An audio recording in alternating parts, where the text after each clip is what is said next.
AP ముఖ్యమంత్రి నారా చంద్రబాబు నాయుడు ఇవాళ కర్నూలులో పర్యటిస్తారు. ముఖ్యమంత్రి పర్యటనకు జిల్లా అధికార యంత్రాంగం పటిష్టమైన ఏర్పాట్లు చేశారు. సీఎం చంద్రబాబు పర్యటనతో కర్నూలు పసుపుమయమైంది. సీఎం చంద్రబాబు ఇవాళ ఉదయం 10:45 విజయవాడ ఎయిర్పోర్ట్ నుంచి బయలుదేరి 11:25 కర్నూలు విమానాశ్రయానికి చేరుకుంటారు. అక్కడ ప్రజాప్రతినిధులు, అధికారులతో మాట్లాడతారు. 11:55 సీఎం క్యాంపు రైతు బజార్ను సందర్శిస్తారు. సుమారు అరగంట సేపు రైతులతో, శానిటరీ వర్కర్లతో ముఖాముఖి మాట్లాడతారు. 12:30 కేంద్రీయ విద్యాలయం సమీపంలో ఉన్న పార్కులో స్వచ్ఛ ఆంధ్ర, స్వర్ణాంధ్ర పార్కును ఏర్పాటు కోసం భూమి పూజ చేస్తారు. మధ్యాహ్నం 1 కేంద్రీయ విద్యాలయం సమీపంలో ఏర్పాటు చేసిన ప్రజావేదిక వద్దకు చేరుకుంటారు. మధ్యాహ్నం 2 గంటల నుంచి 3:30 గంటల వరకు ప్రజలతో ముఖాముఖి చర్చిస్తారు. ఆ తర్వాత సాయంత్రం 5:05 వరకు పార్టీ నాయకులతో సమావేశమవుతారు. 5:30 గంటలకు ప్రజావేదిక నుంచి కర్నూలు ఎయిర్పోర్టుకు బయలుదేరతారు. ముఖ్యమంత్రి పర్యటన కోసం జిల్లా అధికారులు అన్ని రకాల ఏర్పాట్లతో పాటు భారీ పోలీస్ బందోబస్తు ఏర్పాటు చేశారు. మంత్రి లోకేష్ ప్రధానమంత్రి నరేంద్ర మోదీతో భేటీ కానున్నారు. ఇవాళ సాయంత్రం ప్రధాని అపాయింట్మెంట్ ఖరారు కావడంతో అనంతపురం జిల్లా పర్యటనలో ఉన్న ఆయన అర్ధాంతరంగా పర్యటన ముగించుకుని హైదరాబాద్ వెళ్లిపోయారు. అక్కడి నుంచి ఇవాళ సాయంత్రం కుటుంబ సభ్యులతో కలిసి లోకేష్ ఢిల్లీ బయలుదేరి వెళ్లనున్నారు. మరోవైపు విజనరీ లీడర్ చంద్రబాబు కేవలం రోడ్లు, మౌలిక సదుపాయాలు కల్పించడమే కాదని రేపటి తరం భవిష్యత్తుకు బంగారు బాటలు వేస్తున్నారని మంత్రి లోకేష్ అన్నారు. ఇతరులు పాలసీలు చూసిన చోట ఆయన అవకాశాలు చూశారని, ఆయన నాయకత్వంలో రాష్ట్రం ట్రెండ్ను ఫాలో కావడం లేదన్నారు. ట్రెండ్ సెట్ చేస్తుందని మంత్రి లోకేష్ తెలిపారు. అనంతపురం జిల్లాలో రెన్యూ పవర్ ఇంటిగ్రేటెడ్ ప్రాజెక్టుకు తాము చేస్తున్న శంకుస్థాపన దేశ క్లీన్ ఎనర్జీ విప్లవానికి పునాదిరాయిగా అభివర్ణించారు. గుత్తి మండలం బేతాపల్లి గ్రామ సమీపంలో రెన్యూ పవర్ సంస్థ 22,000 కోట్లతో ఏర్పాటు చేస్తున్న 4.8 గిగావాట్ల హైబ్రిడ్ ఇంటిగ్రేటెడ్ ప్రాజెక్టుకు ఆయన భూమి పూజ చేశారు. స్వయంగా ఎక్స్కవేటర్తో మట్టి తీసి పనులు ప్రారంభించారు. రెన్యూ పవర్ సంస్థ పునరుత్పాదక ఇంధన సముదాయ ప్రారంభోత్సవం స్థిరమైన ప్రగతికి చిహ్నమని అన్నారు. ఈ చరిత్రాత్మక ఘట్టంలో భాగస్వామిని కావడం అదృష్టంగా భావిస్తున్నానని లోకేష్ చెప్పారు. ఈ ప్రాజెక్టు గ్రిడ్లకు విద్యుత్ ఇవ్వడమే కాకుండా నిరుద్యోగ యువతకు రేపటి వెలుగులకు దారి చూపుతుందని అన్నారు. ఇదొక పరిశ్రమ మాత్రమే కాదని, ఉద్యమమని, యువత కలలకు, భావితరాలకు వారధి లాంటిదని వ్యాఖ్యానించారు. రెన్యూలో ఉత్పత్తయ్యే ప్రతి మెగావాట్ విద్యుత్ ప్రపంచానికి ఒక సందేశం ఇస్తుందన్నారు. గ్రీన్ పవర్ హౌస్ గా మారుతున్న మన రాష్ట్రంలో నమ్మకంతో పెట్టుబడులు పెట్టేందుకు ముందుకొచ్చిన ReNew chairman CEO Sumant Sinha సంస్థ బృందానికి ధన్యవాదాలు తెలియజేశారు. రికార్డు సృష్టించేలా విశాఖలో అంతర్జాతీయ యోగా డే నిర్వహించాలని ముఖ్యమంత్రి చంద్రబాబు అధికారులకు దిశానిర్దేశం చేశారు. మే 21 నుంచి జూన్ 21 వరకు యోగా మంత్ పాటించాలన్నారు. జూన్ 21న విశాఖలో ప్రధాని మోదీ పాల్గొనే అంతర్జాతీయ యోగా డే కార్యక్రమం నిర్వహణపై సీఎం చంద్రబాబు సమీక్షించారు. ఏపీ వ్యాప్తంగా ప్రతి గ్రామం, వార్డులో కార్యక్రమాలు నిర్వహించాలని సూచించారు. నెల రోజుల పాటు యోగా ప్రాక్టీస్ చేసిన వారికి సర్టిఫికెట్ ఇవ్వాలన్నారు. విశాఖలో 5 లక్షల మందితో కలిసి ప్రధాని మోదీ యోగాసనాలు వేస్తారని, ఆర్కే బీచ్ నుంచి సముద్ర తీరం పొడవునా యోగా డే నిర్వహించనున్నట్లు తెలిపారు. యోగా డే అనంతరం కూడా రాష్ట్రంలో యోగా సాధన ఒక వ్యాపకంగా మారాలని సీఎం చంద్రబాబు అన్నారు. పోలవరం ప్రాజెక్టు నిర్మాణ పనుల పురోగతిపై ప్రధానమంత్రి నరేంద్ర మోదీ తొలిసారి సమీక్ష జరపనున్నారు. ఈ నెల 28వ తేదీన ఆంధ్ర, తెలంగాణ సీఎంలతో పాటు ఒడిశా, ఛత్తీస్గఢ్ ముఖ్యమంత్రులు, ఆయా రాష్ట్రాల జలవనరుల మంత్రులు, అధికారులతో వీడియో కాన్ఫరెన్స్ నిర్వహించనున్నారు. ఈ సందర్భంగా తెలంగాణతో పాటు ఒడిశా, ఛత్తీస్గఢ్ రాష్ట్రాల ముంపుపై అభ్యంతరాలను ప్రధాని దృష్టికి తీసుకువెళ్లే అవకాశాలున్నాయి. దీనిపై ఆయన ఎలా స్పందిస్తారోనన్న ఆసక్తి నెలకొంది. పోలవరం బ్యాక్ వాటర్ ముంపుపై కొన్నేళ్లుగా తెలంగాణ ప్రభుత్వం ఆందోళన వ్యక్తం చేస్తుంది. బ్యాక్ వాటర్ ముంపు ప్రాంతాలను గుర్తించి తగిన చర్యలు తీసుకోవాలని కోరుతోంది.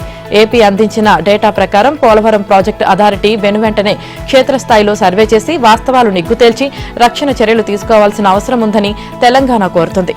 సిడబ్ల్యూసీ నివేదికను అనుసరించి ఎన్జీటీ ఇచ్చిన తీర్పు ప్రకారం కిన్నెరసాని, ముర్రేడు వాగుల ప్రవాహాలపై గోదావరి బ్యాక్వాటర్ వల్ల పడే ప్రభావం అంచనా వేసి పోలవరం బ్యాక్వాటర్ ముంపు నివారణకు రక్షణ చర్యలు తీసుకోవాలని, రక్షణ గోడల నిర్మాణం చేపట్టాలని కోరుతుంది. భద్రాచలంలో నీటి నిల్వలను పరిశీలించాలని, చారిత్రక భద్రాద్రి ఆలయం, మనుగూరు భారజల ప్లాంట్ రక్షణపై చర్యలు తీసుకోవాలని డిమాండ్ చేస్తోంది. వైసీపీ హయాంలో జరిగిన భారీ లిక్కర్ స్కామ్ కేసు కీలక మలుపు తిరిగింది. ఈ కేసును చేపట్టినప్పటి నుంచి సిట్ సాగిస్తున్న అరెస్టుల పరంపరలో 2 పెద్ద వికెట్లు పడ్డాయి. వరుసగా 3 రోజులు రిటైర్డ్ ఐఏఎస్ అధికారి, జగన్ మాజీ కార్యదర్శి ధనుంజయ్ రెడ్డి, మాజీ సీఎం ఓఎస్డీ కృష్ణమోహన్ రెడ్డిని విచారించిన సిట్ అధికారులు శుక్రవారం పొద్దుపోయాక వారిద్దరిని అరెస్టు చేస్తున్నట్లు ప్రకటించారు. ముందస్తు బెయిల్ కోసం పిటిషన్ వేసిన వారిద్దరికీ అంతకుముందు సుప్రీంకోర్టు షాక్ ఇచ్చింది. సిట్ విచారణలో ఉండగానే వారిద్దరి పిటిషన్ను కొట్టివేస్తూ సర్వోన్నత న్యాయస్థానం ఆదేశాలు జారీ చేసింది. లిక్కర్ కేసులో అరెస్టును తప్పించుకోవడానికి ధనంజయ రెడ్డి, కృష్ణమోహన్ రెడ్డి హైకోర్టు, సుప్రీంకోర్టుల దాకా వెళ్లి చేసిన ప్రయత్నాలన్నీ విఫలమయ్యాయి. దీంతో సిట్ అధికారులు కీలక నిర్ణయం తీసుకుని వారిని అదుపులోకి తీసుకున్నారు. 5 ఏళ్ల పాటు తాడేపల్లి ప్యాలెస్ నుంచి రాష్ట్రమంతా చక్రం తిప్పిన వీరిని అదుపులోకి తీసుకున్నారు. మాజీ ముఖ్యమంత్రి జగన్ రెడ్డికి కళ్ళు చెవుల్లాంటి ధనంజయ రెడ్డి, కృష్ణమోహన్ రెడ్డిని సిట్ బంధించడంతో తాడేపల్లి ప్యాలెస్ లో భూమి కంపించినట్లు అయింది. ఇవాళ వారిని సిట్ అధికారులు కోర్టులో ప్రవేశపెట్టనున్నారు. గన్నవరం మాజీ ఎమ్మెల్యే వల్లభనేని వంశీకి నకిలీ ఇళ్ల పట్టాల పంపిణీ కేసులో నూజివీడు కోర్టు 14 రోజుల రిమాండ్ విధించింది. అయితే గన్నవరం టీడీపీ కార్యాలయంపై దాడి కేసులో మాత్రం ఆయనకు బెయిల్ మంజూరైంది. ఆయన 2019 ఎన్నికల్లో టీడీపీ తరపున గన్నవరంలో పోటీ చేశారు. విజయం కోసం బాపులపాడు మండలం కొయ్యూరు, పెరికీడు గ్రామాల్లో కొంతమందికి నకిలీ ఇళ్ల స్థలాలు కేటాయింపు పత్రాలు పంపిణీ చేశారని ఆరోపిస్తూ 9 మందిపై ఆ ఏడాది అక్టోబర్లో హనుమాన్ జంక్షన్ పోలీస్ స్టేషన్లో కేసు నమోదైంది. వారిలో వంశీ పేరు లేదు. 2024లో టీడీపీ తరపున గెలిచిన ఎమ్మెల్యే యార్లగడ్డ వెంకట్రావు ఫిర్యాదు మేరకు ఈ కేసు దర్యాప్తు వేగవంతమైంది. గతంలో వంశీ హయాంలో ఇచ్చిన ఇళ్ల పట్టాలపై అధికార ముద్రలు నకిలీవని రెవెన్యూ అధికారులు తమ నివేదికలో పేర్కొనడంతో ఆయన్ను 10వ నిందితుడిగా చేరుస్తూ కేసు నమోదు చేశారు. ఈ కేసు విచారణ నిమిత్తం శుక్రవారం పోలీసులు విజయవాడ జైల్లో ఉన్న వంశీని నూజివీడు 2వ అదనపు judicial first class magistrate Shravani ముందు హాజరుపరిచారు. ఆయనతో పాటు అనుచరుడు ఓలుపల్లి మోహన్ రంగారావుకు న్యాయాధికారి 14 రోజుల పాటు రిమాండ్ విధించారు. కాగా నూజివీడు కోర్టుకు వచ్చినప్పటి నుంచి వంశీ తీవ్రంగా దగ్గుతూ కనిపించారు. న్యాయాధికారికి తన అనారోగ్యం గురించి చెప్పడంతో వైద్య పరీక్షలు నిర్వహించి అవసరమైన వైద్యం అందించాలని ఆమె పోలీసులను ఆదేశించారు. ఇంకోవైపు గన్నవరంలోని టీడీపీ కార్యాలయంపై దాడి కేసులో వంశీకి బెయిల్ మంజూరు చేస్తూ విజయవాడ 12వ అదనపు జిల్లా కోర్టు శుక్రవారం తీర్పు ఇచ్చింది. అయితే నూజివీడు కోర్టు రిమాండ్తో ఆయన జైల్లోనే ఉండాల్సిన పరిస్థితి ఏర్పడింది. వంశీపై తాజాగా మరో కేసు నమోదైంది. వైసీపీ హయాంలో గన్నవరం, బాపులపాడు మండలాల్లో అక్రమంగా మైనింగ్ చేశారని, ఇందులో వంశీ, ఆయన అనుచరుడు ఓలుపల్లి మోహన్ రంగారావు కీలకంగా వ్యవహరించారని కృష్ణా జిల్లా భూగర్భ గనుల శాఖ అధికారులు గన్నవరం పోలీసులకు ఫిర్యాదు చేశారు. దీనిపై కేసు నమోదు చేశారు. A1 వంశీ సహా 13 మందిని నిందితులుగా చేర్చారు. అక్రమ మైనింగ్ ద్వారా వంశీ 192 కోట్ల అక్రమార్జన చేశారని ఫిర్యాదులో పేర్కొన్నారు. క్వార్జ్ ఖనిజం అక్రమ తవ్వకాల కేసులో మాజీ మంత్రి వైసీపీ నేత కాకాని గోవర్ధన్ రెడ్డికి సుప్రీంకోర్టులో నిరాశ ఎదురైంది. అరెస్టు నుంచి రక్షణ కల్పించేందుకు సర్వోన్నత న్యాయస్థానం నిరాకరించింది. తనపై కేసులు లేవంటూ కోర్టునే తప్పుదారి పట్టించేందుకు ప్రయత్నించారని ఆగ్రహం వ్యక్తం చేసింది. ముందస్తు బెయిల్ ఇవ్వాలని ఆయన దాఖలు చేసిన పిటిషన్ను తోసిపుచ్చింది. క్వార్జ్ ఖనిజాన్ని అక్రమంగా తవ్వి తరలించారంటూ నమోదు చేసిన కేసు గిరిజనులను బెదిరించి ఊర్లు ఖాళీ చేయించారనే ఫిర్యాదుతో ఆయనపై నమోదైన ఎస్సీ, ఎస్టీ కేసుల్లో ముందస్తు బెయిల్ కోసం కాకాని తీవ్రంగా ప్రయత్నించారు. చివరకు ఈ కేసులపై ఆయన ఈ నెల 13న సుప్రీంకోర్టును ఆశ్రయించారు. ఆ పిటిషన్పై justice JK Maheshwari, justice Aravind కుమార్తో కూడిన ద్విసభ్య ధర్మాసనం విచారించింది. సుప్రీంకోర్టు ఆదేశాల నేపథ్యంలో క్వార్జ్ కేసులో కాకానికి అన్ని దారులు మూసుకుపోయాయని పోలీసు వర్గాలు అంటున్నాయి. ఇప్పటికే 7 వారాలుగా ఆయన అజ్ఞాతంలో ఉన్నారు. ముందస్తు బెయిల్ కోసం సుప్రీంకోర్టుపై పెట్టుకున్న చివరి ఆశ కూడా ఆవిరవడంతో అజ్ఞాతం వీడి లొంగిపోక తప్పని పరిస్థితి ఏర్పడింది. ఈ కేసులో విచారణకు హాజరు కావాలని నెల్లూరు పోలీసులు 3 సార్లు నోటీసులిచ్చినా ఆయన రాలేదు. దీంతో దేశం వదిలి వెళ్లడానికి వీల్లేకుండా అన్ని విమానాశ్రయాలకు పోలీసులు లుకౌట్ నోటీసులు పంపారు. ఇదే సమయంలో ఆంధ్ర, తెలంగాణ, కర్ణాటక, తమిళనాడు రాష్ట్రాల్లో ఆయన కోసం ముమ్మరంగా గాలిస్తున్నారు. సరిహద్దుల్లో నిఘా సామర్థ్యాన్ని పెంచి దేశ భద్రతను పటిష్టం చేసే అత్యాధునిక రాడార్ ఇమేజింగ్ ఉపగ్రహం రీశాట్ 1B ప్రయోగానికి ఇస్రో సర్వం సిద్ధం చేసింది. తిరుపతి జిల్లా శ్రీహరికోటలోని సతీష్ ధవన్ అంతరిక్ష కేంద్రం షార్ వేదికగా రేపు ఉదయం 5:59 PSLV C-61 రాకెట్ ద్వారా EOS-09 ఉపగ్రహాన్ని రోదసిలోకి పంపనుంది. ఈ ప్రయోగానికి సంబంధించిన కౌంటౌన్ ఇవాళ ఉదయం 7:59 ప్రారంభించనున్నారు. 22 గంటల పాటు కొనసాగే ఈ కౌంటౌన్ ముగిసిన వెంటనే షార్లోని ప్రథమ ప్రయోగ వేదిక నుంచి PSLV C-61 రాకెట్ నింగిలోకి దూసుకెళ్తుంది.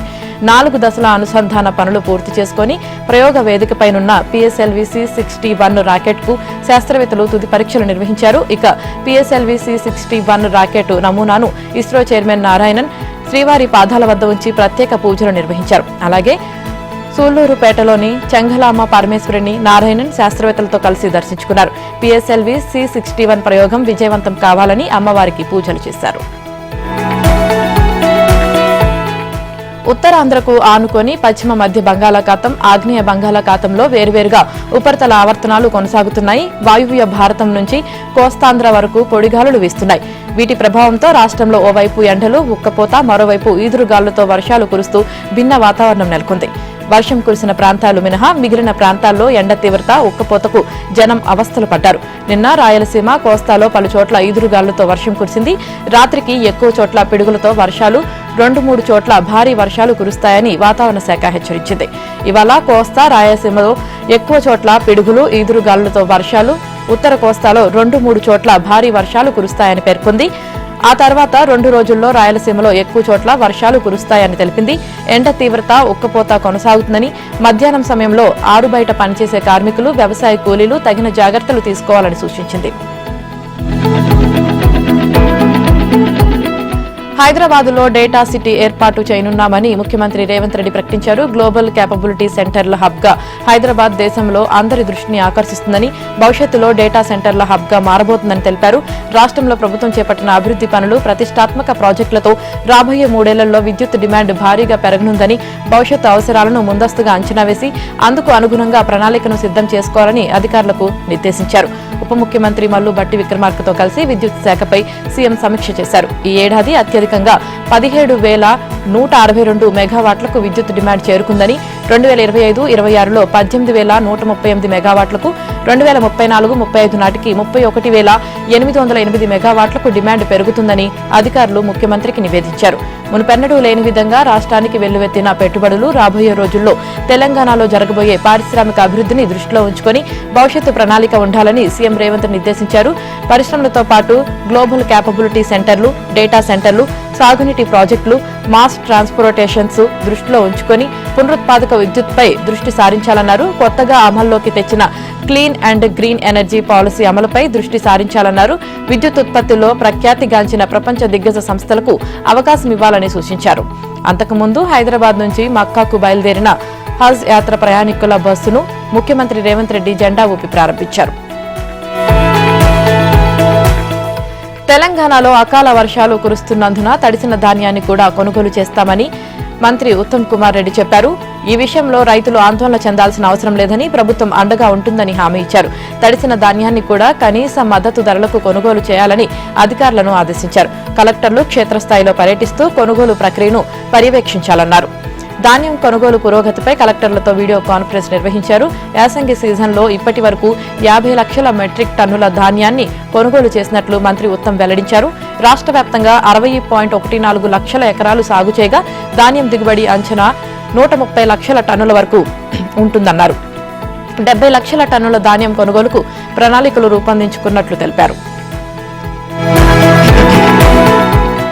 ఫైళ్ల క్లియరెన్స్ విషయంలో మంత్రులు డబ్బులు తీసుకుంటారని తాను వ్యాఖ్యానించినట్లు సోషల్ మీడియాలో వైరల్ అవుతున్న వీడియోలపై అటవీ, పర్యావరణ, దేవాదాయ శాఖ మంత్రి కొండా సురేఖ క్లారిటీనిచ్చారు. వరంగల్లో జరిగిన ఒక కార్యక్రమంలో ఫైళ్ల క్లియరెన్స్ పై తాను చేసిన వ్యాఖ్యలను బీఆర్ఎస్ పెయిడ్ సోషల్ మీడియా వక్రీకరించిందని పేర్కొన్నారు. గతంలో బీఆర్ఎస్ ప్రభుత్వం ఏ పని చేయడానికైనా అప్పటి మంత్రులు పైసలు తీసుకునేవారంటూ అన్న తన మాటలకు ఇప్పటికీ తాను కట్టుబడి ఉన్నానని స్పష్టం చేశారు.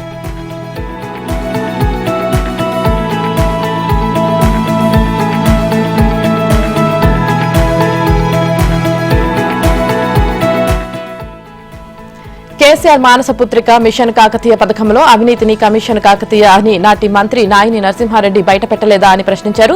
దళిత బంధు పథకం అమలులో ప్రతి ఎమ్మెల్యే 30% కమిషన్ తీసుకుంటారని అప్పటి సీఎం కేసీఆర్ స్వయంగా చెప్పలేదా అని గుర్తు చేశారు. తమ ప్రభుత్వ అద్భుత పాలన చూసి ఓర్వలేక బీఆర్ఎస్ నేతలు తమ సోషల్ మీడియా ద్వారా విష ప్రచారం చేస్తున్నారని అన్నారు. ఎడిటెడ్ వీడియో ఒకటి సర్క్యులేట్ చేసి తమ కేబినెట్ సభ్యుల మధ్య గొడవ పెట్టేందుకు ప్రయత్నిస్తున్నారని, కానీ వారి ఆశలు నెరవేరబోమన్నారు. సోషల్ మీడియాలో ఇంకోసారి ఇటువంటి దుష్ప్రచారాలు తెలంగాణ దేవాదాయ శాఖ మంత్రి కొండా సురేఖ తెగించి కమిషన్లు తీసుకుంటున్న మంత్రుల పేర్లను బయటపెట్టాలని బీఆర్ఎస్ వర్కింగ్ ప్రెసిడెంట్ కేటీఆర్ కోరారు. మంత్రుల దగ్గర ఏ ఫైల్ కదలాలన్నా డబ్బులు ఇవ్వాల్సిందేనని మంత్రి కొండా సురేఖ ఎట్టకేలకు నిజం చెప్పారని పేర్కొన్నారు. సురేఖ వ్యాఖ్యలపై ఆయన ఎక్స్ వేదికగా స్పందిస్తూ రాష్ట్రంలో కాంగ్రెస్ పార్టీ కమిషన్ సర్కార్ నడిపిస్తుందని వ్యాఖ్యానించారు. దురదృష్టవశాత్తు ఇది బహిరంగ రహస్యమైపోయిందన్నారు. సొంత పార్టీ మంత్రి చేసిన అవినీతి ఆరోపణలపై సీఎం రేవంత్ రెడ్డి, కాంగ్రెస్ పార్టీ అగ్రనేత రాహుల్ గాంధీ దర్యాప్తు చేయించగలరా అని కేటీఆర్ ప్రశ్నించారు. ప్రభుత్వ కమిషన్ వ్యాపారాన్ని ఎత్తి చూపుతూ సచివాలయం ముందే కాంట్రాక్టర్లు ధర్నాకు దిగడం కాంగ్రెస్ సర్కార్ అవినీతి బాగోతాన్ని బట్టబయలు చేస్తుందన్నారు.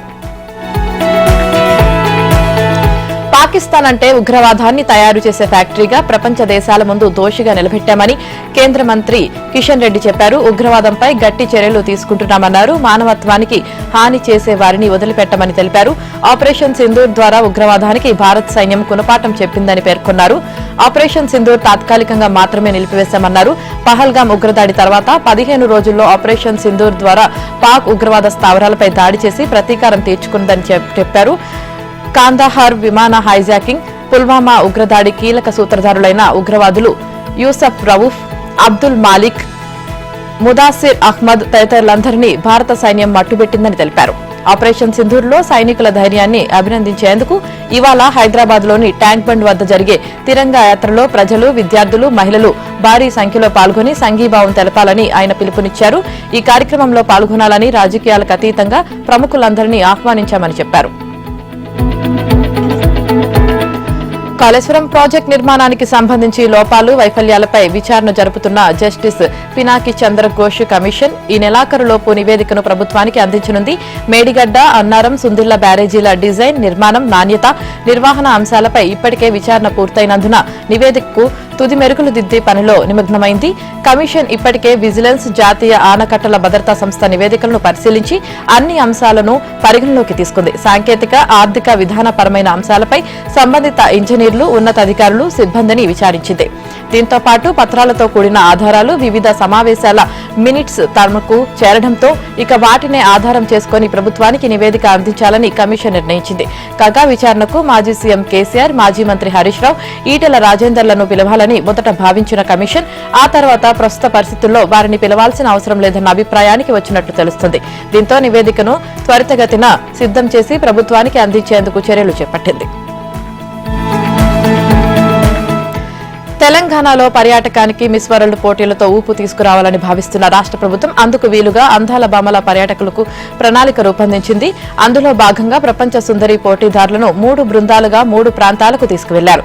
రాష్ట్రంలో వైద్య పర్యాటకం, అందుబాటులో మంచి వైద్యం, ఆరోగ్య సంస్కరణలను ప్రపంచానికి పరిచయం చేసేందుకు హైదరాబాద్లోని ఏఐజీ ఆసుపత్రిని 37 మంది అందాల భామలతో కూడిన ఒక బృందం సందర్శించింది. ఇక మహబూబ్ నగర్ లో 100 ఏళ్ల చరిత్ర ఉన్న పిల్లల మరి వద్ద 22 మందితో కూడిన మరో బృందం పర్యటించి అక్కడ నిర్వహించిన ప్రత్యేక కార్యక్రమాల్లో పాల్గొంది. 20 మందితో కూడిన మూడో బృందం హైదరాబాద్ శివార్లోని ఎక్స్పీరియం ఎకో పార్కును సందర్శించింది. 7 శతాబ్దాల చరిత్ర కలిగిన పాలమూరులోని పిల్లల మరి వద్ద అందాల భామలు సందడి చేశారు. తొలుత రాజరాజేశ్వర ఆలయంతో పాటు పురావస్తు నిపుణుడు ఈమని శివనాగిరెడ్డి నిర్వహిస్తున్న మ్యూజియాన్ని సందర్శించారు. తర్వాత పిల్లల మరి ప్రాంగణానికి చేరుకున్నారు. వారికి చెట్టు విశిష్టతను అటవీ అధికారులు వివరించారు. ఆ ప్రాంగణంలో అందాల భామలు బతుకమ్మ ఆడారు, మొక్కలు నాటారు, కూచిపూడి, భరతనాట్యం, బంజారా నృత్యాలను వీక్షించారు. తాము కాలు కదిపారు. హస్తకళలు, చేనేత స్టాళ్లను సందర్శించారు. పలువురు విద్యార్థులతో ముఖాముఖి మాట్లాడారు. 100 ఏళ్ల నుంచి మర్రి చెట్టును కాపాడుకోవడం గొప్ప విషయమని, ఈ చరిత్రను ప్రపంచం మొత్తం ప్రచారం చేస్తామని చెప్పారు. ప్రపంచ సుందరి పోటీల కోసం వచ్చిన అందాల భామలు ఎక్స్పీరియం పార్కులో సందడి చేశారు. సన్సెట్ పాయింట్ వద్ద ప్రారంభమైన వీరి సందర్శన బుద్ధ ట్రీ, చెట్లతోనే సహజ సిద్ధంగా తీర్చిదిద్దిన కుర్చీలు, జపనీస్ గార్డెన్ మీదుగా సాగింది. పార్కులో ఏర్పాటు చేసిన సెల్ఫీ పాయింట్ల వద్ద ఉత్సాహంగా సెల్ఫీలు తీసుకున్నారు. భిన్నమైన మొక్కలు, చెట్లను తమ సహచర పోటీదారులను కెమెరాల్లో బంధించారు. పార్క్ సందర్శన సమయంలో పంజాబీ డోలు బృందంలోని ఓ కళాకారుడి అత్యుత్సాహం అవాక్కయ్యేలా చేసింది. డోలు వాయిస్తున్నప్పుడు అందాల భామలు ఉత్సాహంగా నృత్యం చేశారు. ఓ కళాకారుడు మిస్ వరల్డ్ ఓల్గా చావేజ్ ను తన డోలుపై కూర్చోబెట్టి వాయించాడు. అధికారులు ఆ బృందాన్ని మందలించి కళాకారులను బయటకు పంపారు. అలాగే గచ్చిబౌలిలోని ఏఐజీ ఆసుపత్రిలో చికిత్స పొందుతున్న చిన్నారులను పరామర్శించారు. ఆసుపత్రిలో పిల్లల ఐసీయూ వార్డును సందర్శించి కాలేయ, జీర్ణకోశ తదితర సమస్యలతో బాధపడుతున్న పిల్లలను పలకరించారు. వారి పేరు, చదువు, ఇతర వివరాలు, ఆరోగ్య పరిస్థితిని అడిగి తెలుసుకున్నారు. స్వీట్లు, బహుమతులు అందజేశారు.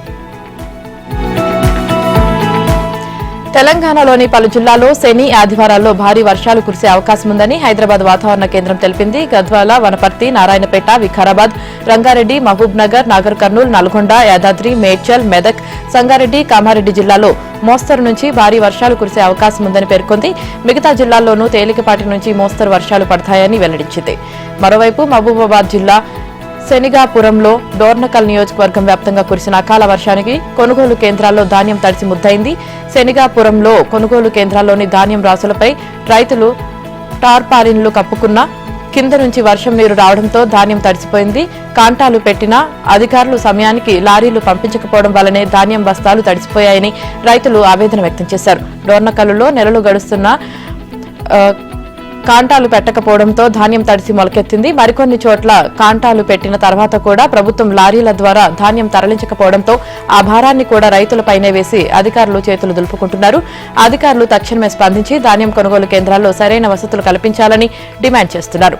మరోవైపు నెల్లికుదురు మండలం జయరాం నాయక్ తండాలో పిడుగుపడి చెట్టుకు కట్టేసిన పాడిగేదె మృతి చెందింది. దీంతో ప్రభుత్వం తమకు నష్టపరిహారం అందించి ఆదుకోవాలని బాధిత రైతు కన్నీరు మున్నీరయ్యారు.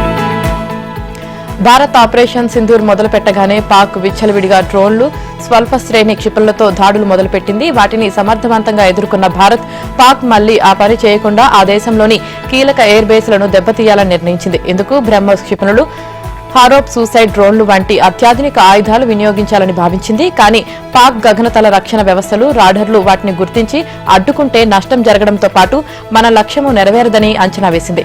ఆ రక్షణ వ్యవస్థలు, రాడర్లను మొదట ధ్వంసం చేస్తే ఎయిర్ బేస్లపై దాడి సులువు అవుతుందని నిర్ణయించింది. కానీ పాక్ తన రక్షణ వ్యవస్థలను, రాడర్లను ఎక్కడ మోహరించింది తెలియదు కాబట్టి వాటిని యాక్టివేట్ చేస్తే తప్ప వాటి ఉనికి గుర్తించలేని పరిస్థితి ఏర్పడుతుందని ఆలోచించింది. ఇక్కడే మన వాయుసేన వినూత్న ఆలోచన చేసింది. మే 9న అర్ధరాత్రి లక్ష్య బన్షీ జెట్ 40+ వంటి పైలట్ రహిత విమానాలను రంగంలోకి దింపింది. పాక్ లో దాడి చేయాలనుకున్న ఎయిర్ బేసులకు దూరంగా వేర్వేరు ప్రాంతాల్లోకి వాటిని పంపింది. ఆ పైలట్ రహిత విమానాలను సుఖోయ్ MKI-30, MiG-29 విమానాలుగా భారీగా ఆయుధాలతో దాడికి వస్తున్నట్లుగా భ్రమింపజేసింది. ఈ గాలానికి చిక్కిన పాక్ తాను వినియోగించే చైనా తయారీ HQ-9 రక్షణ వ్యవస్థను, సర్ఫేస్ టు ఎయిర్ బ్యాటరీ వ్యవస్థలను, రాడర్లను యాక్టివేట్ చేసింది. పైలట్ రహిత విమానాలను అసలైన సుఖోయ్, మిగ్ విమానాలుగా భావించి వాటిని కూల్చేందుకు యుద్ధ విమానాలను పంపింది. క్షిపణి వ్యవస్థలను అటువైపు టార్గెట్ చేసింది. దీంతో ఆ రక్షణ వ్యవస్థలు, రాడర్లు, వాటిని నియంత్రించే కమాండ్ కంట్రోల్ వ్యవస్థలు ఎక్కడున్నాయో భారత వాయుసేనకు తెలిసింది. మరుక్షణంలోనే మన వాయుసేన అసలు పని మొదలుపెట్టింది. ఇజ్రాయెల్ తయారీ హారోప్ లాయిటరింగ్ మ్యూనిషన్లను ప్రయోగించి రాడర్లు, కమాండ్ కంట్రోల్ వ్యవస్థలను ధ్వంసం చేసింది. పాక్ గగనతల రక్షణ వ్యవస్థ నిర్వీర్యమైంది. ఇదే అదునుగా మన వాయుసేన 15 బ్రహ్మ క్షిపణులను ప్రయోగించి పాకిస్తాన్లోని 12 కీలక ఎయిర్ బేస్లలో 11 ఎయిర్ బేస్లను అత్యంత ఖచ్చితత్వంతో ధ్వంసం చేసింది. మన వైపు నష్టమేమీ లేకుండా అత్యాధునిక యుద్ధ తంత్రాల్లో అత్యంత కీలకమైన వ్యూహాన్ని విజయవంతంగా అమలు చేసింది. ఆపరేషన్ సింధూర్ నేపథ్యంలో దేశ రక్షణ రంగానికి అదనంగా 50,000 కోట్ల నిధులు కేటాయించాలని కేంద్రం యోచిస్తోంది. సప్లిమెంటరీ బడ్జెట్ ద్వారా అందించనున్న ఈ మొత్తంతో రక్షణ రంగానికి కేటాయింపులు 7 లక్షల కోట్లు దాటనుందని సంబంధిత వర్గాలు తెలిపాయి. 2025-26 ఆర్థిక సంవత్సరంలో సాయుధ దళాలకు రికార్డు స్థాయిలో 6.81 లక్షల కోట్ల బడ్జెట్ కేటాయించారు. అంతకుముందు సంవత్సరం బడ్జెట్లో కేటాయించిన 6.22 లక్షల కోట్ల కంటే ఇది 9.2% ఎక్కువ. తాజాగా పెంచాలని భావిస్తున్న మొత్తానికి పార్లమెంట్ శీతాకాల సమావేశాల్లో ఆమోదం లభించే అవకాశం ఉంది. ఈ నిధులను పరిశోధన, ఆయుధాలు, మందుగుండు సామాగ్రి, ఇతర అవసరమైన పరికరాల కొనుగోలు కోసం ఉపయోగించనున్నట్లు ఆ వర్గాలు వెల్లడించాయి. 2014లో అధికారంలోకి వచ్చిన మోదీ ప్రభుత్వంలో రక్షణ రంగానికి ప్రాధాన్యం కల్పించారు. 2014-15లో బీజేపీ ప్రభుత్వం రక్షణ శాఖకు బడ్జెట్లో 2.29 లక్షల కోట్లు కేటాయించింది. అమెరికాలో నివసిస్తున్న విదేశీయులకు అక్కడి డొనాల్డ్ ట్రంప్ ప్రభుత్వం పెద్ద షాక్ ఇచ్చింది. అమెరికా నుంచి ఇతర దేశాలకు జరిగే నగదు బదిలీలపై 5% పన్ను వసూలు చేసేందుకు వీలుగా బిగ్ బ్యూటిఫుల్ బిల్ పేరిట బిల్లును తీసుకువచ్చింది. అయితే ప్రతినిధుల సభ బడ్జెట్ కమిటీ ఈ బిల్లును సభలో ప్రవేశపెట్టేందుకు 21-16 ఓట్ల తేడాతో వ్యతిరేకించింది. 5 రిపబ్లికన్లు కూడా ఈ బిల్లును వ్యతిరేకించారు. దాంతో సవరణలు చేసి బిల్లును తిరిగి ప్రతినిధుల సభలో ప్రవేశపెడతామని స్పీకర్ జాన్సన్ తెలిపారు. ఒకవేళ బిల్లు ఆమోదం పొందితే అమెరికాలో సంపాదించిన డబ్బును వేరే దేశాల్లో ఉన్న తమ వారికి పంపే విదేశీయుల పన్నుల రూపంలో భారీగా చెల్లించాల్సి ఉంటుంది. ప్రతిపాదిత విధానం ప్రకారం అమెరికాలో ఉన్న భారతీయులు స్వదేశంలో ఉన్న తమ వారికి $1,160 అనగా దాదాపు 1,00,000 పంపిస్తే అందులో 5% 5,000ను పన్నుగా చెల్లించాలి. ఈ పన్నును నగదు బదిలీ సేవలను అందించే వెస్టర్న్ యూనియన్, మనీగ్రామ్ లేదా అమెరికన్ ప్రభుత్వ గుర్తింపు పొందిన బ్యాంకులు వసూలు చేస్తాయి. H-1B, F-1, J-1 తదితర వీసాదారులు, గ్రీన్ కార్డుదారులు, తగిన గుర్తింపు పత్రాలు లేని వారు నగదు బదిలీలు చేసినప్పుడు ఈ పన్ను చెల్లించాల్సిందే. గుర్తింపు పొందిన అమెరికా పౌరులకు మాత్రం ఈ పన్ను నుంచి మినహాయింపు ఉంటుంది. పౌరసత్వ నిర్ధారణ సదుపాయం ఉండి ప్రభుత్వ గుర్తింపు కలిగిన సర్వీస్ ప్రొవైడర్ ద్వారా నగదు బదిలీ చేస్తేనే వారికి కూడా మినహాయింపు లభిస్తుంది. కాగా ఈ నూతన విధానం అమల్లోకి వస్తే ప్రవాస భారతీయులపైన, భారత రియల్ ఎస్టేట్ రంగంపైన ప్రభావం చూపుతుంది. 3 ఏళ్లుగా కొనసాగుతున్న రష్యా ఉక్రెయిన్ యుద్ధానికి ముగింపు పలికే చర్యల్లో భాగంగా ఇరు దేశాల మధ్య శాంతి చర్చలు మొదలయ్యాయి. ఈ సందర్భంగా ఆమోదించలేని డిమాండ్లను రష్యా ప్రతిపాదించిందని ఉక్రెయిన్ ఆరోపించింది. ఏ విధమైన పురోగతి లేకుండానే నేటి చర్చల నుంచి వెళ్లిపోవాలనే ఉద్దేశంతోనే రష్యా బృందం ఇలా వ్యవహరిస్తున్నట్లు కనిపిస్తుందని పేర్కొంది. అమెరికా, యూతో పాటు ఇతర దేశాలు ప్రతిపాదించినట్లుగా కాల్పుల విరమణ తక్షణం అమల్లోకి రావడం, దౌత్యానికి ఓ మార్గం సుగమం చేయడంపై తాము దృష్టి పెట్టామని ఉక్రెయిన్ వర్గం పేర్కొంది. కాల్పుల విరమణను పూర్తి స్థాయిలో అమలు చేయాలంటే తమ నియంత్రణలో ఉన్న భూభాగం నుంచి బలగాలను ఉపసంహరించుకోవాలని రష్యా కోరుతుందని తెలిపింది. అయితే ఇవన్నీ గతంలో చర్చకు రాలేదని వెల్లడించింది. రష్యా, ఉక్రెయిన్ మధ్య తొలిసారిగా ముఖాముఖి శాంతి చర్చలు మొదలయ్యాయి. ఇందుకు ఇస్తాంబుల్ వేదికైంది. తుర్కీయే మధ్యవర్తిత్వంతో ఇవి కొనసాగుతున్నాయి. ఉక్రెయిన్ తరపున రక్షణ మంత్రి ఉమెరోవ్ నేతృత్వంలోని బృందం ఇందులో పాల్గొనగా రష్యా నుంచి అధ్యక్షుడు ప్రతినిధి పాల్గొన్నారు. అయితే ఈ చర్యలకు పుతిన్ దిగువస్థాయి అధికార బృందాన్ని పంపించి పెద్ద తప్పిదం చేశారని నాటో చీఫ్ విమర్శించారు. ఈ చర్చలకు రష్యా అధ్యక్షుడు పుతిన్ మాత్రం హాజరు కాలేదు. దీంతో 3 ఏళ్లకు పైగా చేస్తున్న ఈ యుద్ధంలో తక్షణ పురోగతి పెద్దగా ఉండకపోవచ్చని అధికారులు, విశ్లేషకులు అంచనా వేస్తున్నారు. ఈ నేపథ్యంలో కీలక ప్రకటన చేసిన అమెరికా అధ్యక్షుడు డొనాల్డ్ ట్రంప్ త్వరలోనే తాను పుతిన్తో నేరుగా భేటీ అవుతానని చెప్పారు. ప్రపంచ దేశాలను కరోనా మరోసారి వణికిస్తుంది. ఆసియాలోని అతిపెద్ద దేశాలుగా ఉన్న హాంకాంగ్, సింగపూర్లను కోవిడ్ కకావికలం చేస్తుంది. ఇప్పుడు ఇదే దారిలో చైనా, థాయిలాండ్లో కూడా కేసులు నమోదవుతుండటంతో పరిస్థితి ఆందోళనకరంగా మారింది. ఆసియాలోని 4 దేశాల్లో కరోనా కేసులు భారీగా వస్తుండడం ఆయా దేశాలను ఆందోళనకు గురిచేస్తోంది. సింగపూర్లో 14,000 కరోనా కేసులు నమోదైతే 30% మంది ఆసుపత్రిలో చేరి మరీ చికిత్స తీసుకుంటున్నారు. ఇటు హాంకాంగ్ లో కూడా కేసుల సంఖ్య అంతకంతకు పెరుగుతుంది. కొంతమంది చనిపోయినట్లు కూడా వార్తలు వస్తున్నాయి. హాంకాంగ్, సింగపూర్, చైనా, థాయిలాండ్ ఇలా 4 దేశాల్లో కరోనా కేసులు పెరుగుతుండటంతో స్థానిక ఆరోగ్య శాఖ అధికారులు హెచ్చరికలు జారీ చేశారు. 7 మిలియన్లకు పైగా జనాభా ఉన్న హాంకాంగ్ లో ఈ వైరస్ చురుగ్గా వ్యాపిస్తుందని అధికారులు చెబుతున్నారు. కోవిడ్-19 పాజిటివ్ గా తేలిన వారిలో మరణాలు కూడా సంభవించడం మరింత దడపుట్టిస్తోంది. అయితే 2 ఏళ్ల నాటి కోవిడ్ ఇన్ఫెక్షన్ దశతో పోలిస్తే కేసుల సంఖ్య తక్కువగానే ఉన్నప్పటికీ పరీక్షల్లో వైరల్ లోడ్ పెరుగుతున్నట్లు అధికారులు గుర్తించారు. దీంతో వైరస్ వ్యాప్తి ఎక్కువగా ఉందని భావించాలని అన్నారు. ప్రజలందరూ వ్యాక్సిన్లను వేసుకోవాలని, కోవిడ్ ముప్పు ఎక్కువగా ఉన్నవారు బూస్టర్ డోసులు తీసుకోవాలని చెబుతున్నారు. సాధారణంగా శ్వాసకోశ సంబంధిత సమస్య తీవ్రత చలికాలంలో ఎక్కువగా ఉంటే కోవిడ్ మాత్రం ఎండాకాలంలో కూడా కనిపిస్తుండటంతో అధికారులు ప్రజలను అప్రమత్తంగా ఉండాలని సూచిస్తున్నారు. ఇండో పాక్ సరిహద్దుల్లో ఉద్రిక్త పరిస్థితుల నేపథ్యంలో వారం రోజుల క్రితం అర్ధాంతరంగా నిలిచిపోయిన ఇండియన్ ప్రీమియర్ లీగ్ పునఃప్రారంభానికి రంగం సిద్దమైంది. ఇవాల్టి నుంచి లీగ్ మళ్లీ జరగనుంది. ఇందులో భాగంగా చిన్నస్వామి స్టేడియంలో ఆతిథ్య royal Challengers Bengaluru, RCB, KKR జట్లు అమీతుమీ తేల్చుకోనున్నాయి. కాగా ఈ పోరులో అందరి దృష్టి విరాట్ కోహ్లీ పైనే ఉండనుంది. ఐపీఎల్ విరామం సమయంలో అనూహ్యంగా టెస్టులకు రిటైర్మెంట్ ప్రకటించి అందరినీ ఆశ్చర్యపరిచిన కోహ్లీ ఈ సీజన్ లీగ్ లో అద్భుతంగా ఆడుతున్నాడు. ఈ తరుణంలో కేకేఆర్ తో మ్యాచ్ లో విరాట్ మరోసారి అదరగొట్టే అవకాశం ఉంది. రజత్ పటీదార్ సారథ్యంలోని ఆర్సీబీ జట్ లీగ్ లో ఇప్పటికే 11 మ్యాచ్లాడి 16 పాయింట్లతో ప్లే ఆఫ్స్ కు అడుగు దూరంలో ఉంది. కోల్కతాపై నెగ్గి నాకౌట్ బెర్త్ ఖాయం చేసుకోవాలన్న పట్టుదలతో ఆర్సీబీ ఉంది. మరోవైపు 12 మ్యాచ్లాడి 11 పాయింట్లతో ఉన్న డిఫెండింగ్ ఛాంపియన్ రహానే కెప్టెన్సీలోని నైట్ రైడర్స్ కు ప్లే ఆఫ్స్ అవకాశాలు సంక్లిష్టంగా ఉన్నాయి. ఈ పరిస్థితుల్లో ఇరు జట్ల మధ్య జరిగే ఈ రసవత్తర పోరు అభిమానులను అలరించడం ఖాయం.